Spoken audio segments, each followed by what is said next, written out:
Obviously, growing up in Ontario, your family was immersed in the business. How old were you when you first experienced the Little Brown Jug, and do you recall what your first impressions were? I first came to the Jug in 1976. It was the first year that I got married. Paula and I came down with some friends, and I was just intrigued. I couldn't believe there was something like this going on in harness racing, and had such a great time. That was Governor Skipper the year that he won it. So just really impressed, and just fell in love with the atmosphere. And I've only missed one. I missed 1977. I was in California, couldn't get back, and that's the only one I've missed since then. Was there any other career path that you considered other than being a driver? No, my family, my grandfather and father were farmers and fooled with racehorses on the side and raced horses. And when I came along, I didn't care for the farming at all. I gravitated to the horses. I fell in love with them at an early age. And I knew, as soon as I hit 11, 12 years old, that I was going to do something with horses in my adult life. You were 26 with your first jug with Armbro Wolf. If you remember back to that far, what's your memories of that race? Well, I went into the race, obviously my first jug, I was so excited. I had actually been coming off an injury where I'd hurt my back, and I remember scoring down, and it was the best I'd felt, since the accident. It just took a little while to get over it. And we got in an accident going down the backstretch, and I got pounded and beat up again. So that was my first experience in the jug. That year there was two different accidents, and it's kind of ironic. The year before, Shelley Goodrow, Ed Lohmeyer, and I tried to get to see Niatros race. We weren't in the race.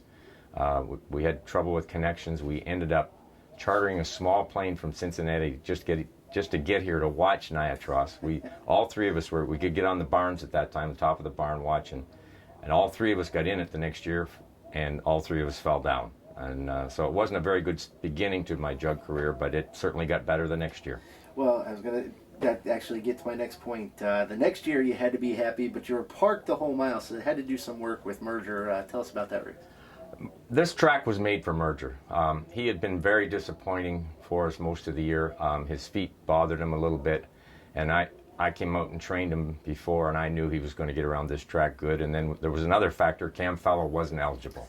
So that was certainly in our favor as well, because we tried to beat him all year and couldn't do it. But I knew going into the race that he was going to race well that day. The track just suited him, and that's the best that he ever was in his life, racing here at Delaware in the jug. You've participated in harness racing events all over Canada and the United States. What do you think makes the Little Brown Jug so special? I think the atmosphere, the closeness the fans have to the horses, the drivers, even the trainers warming up. They're right on top of the track all the way around the track. And I think just that intimate relationship between the fans, the horses, and the drivers and trainers is what makes it special. And then, it's such an exciting race. With the half-mile track, everybody's aggressive. So there's very few passive jug races. So they're very entertaining to watch as well. Speaking of exciting, you won with Life Sign in '93, and some say the second heat was the greatest race in jug history. Talk to us a little bit about that. It was certainly one of the greatest efforts in jug history. Life Sign just raced tremendous. I drove him absolutely horribly, and he overcame that. And I thought, at the half when I was parked that far, I was just hoping that Presidential Ball would win rather than Riyadh, so we'd have another chance at a third heat. I didn't think we could do it. And going down the backstretch, he still had hold of the bit. Going into the last turn, Riyadh, Jim Morrow put the whip in his tail, and he didn't respond. And I go, oh boy, we're still in this. And he just gutted it out.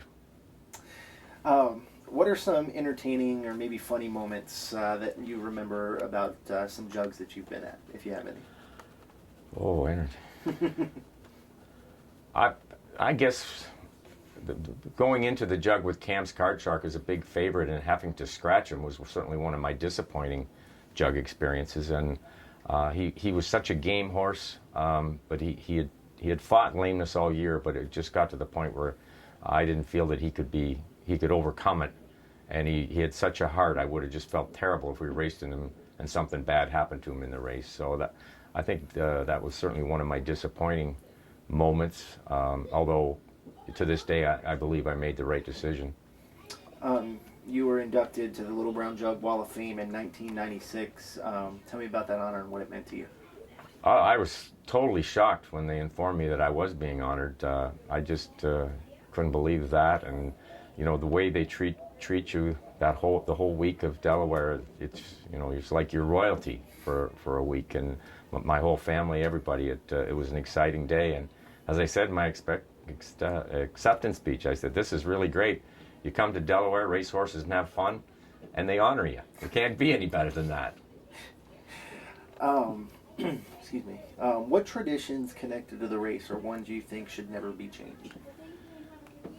Well, the county fair atmosphere, obviously. The race conditions, I think the Jug Society has to be fluid with that, so I'm not going to go out on a limb and say anything about the format of the race at this point, because you don't know how things are going to play out in the future. And but I think the county fair atmosphere, those people on top of the track, just the excitement of the event and the intimacy of the fans. I don't think you'll ever lose that.